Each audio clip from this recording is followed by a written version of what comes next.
As always, this detailed review is brought to you by BrainyBuyer.com. Shop smarter, be a brainy buyer. So I'm looking at these two propane grills, the Char-Broil Classic 2-burner and the Weber Q2200. Which one do you think is better? Good question. Let's dive in. The Char-Broil is definitely more budget-friendly at $139. Yeah, the price is pretty attractive. What about size? Both have roughly the same cooking area, about 280 square inches. Enough for a decent-sized family meal. The Char-Broil is a bit bigger overall in dimensions, but also lighter at 37.5 pounds versus Weber's 42.5 pounds. Okay, so similar cooking space, but the Weber is heavier. Does that weight translate to better quality? Possibly. The Weber, even though it only has one burner, pumps out 12,000 BTUs, while the Char-Broil has 20,000 BTUs spread across two burners. But BTU isn't everything. Heat distribution matters. Right, so how's the heat distribution on each? The Weber reviews rave about even cooking, and customers find it cooks steaks and burgers really well.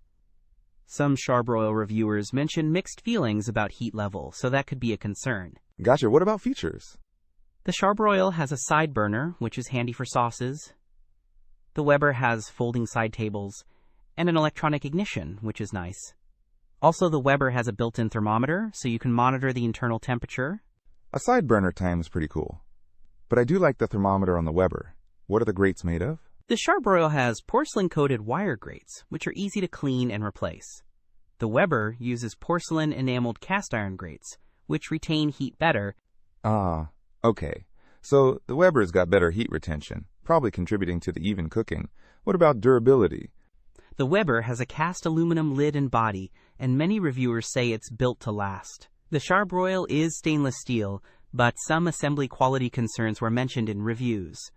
Okay, so Weber seems like the higher quality, better performing grill. Even though it's only one burner, it's just not currently available. Yeah, exactly. If you can find the Weber and are willing to pay a bit more, it seems like the better choice.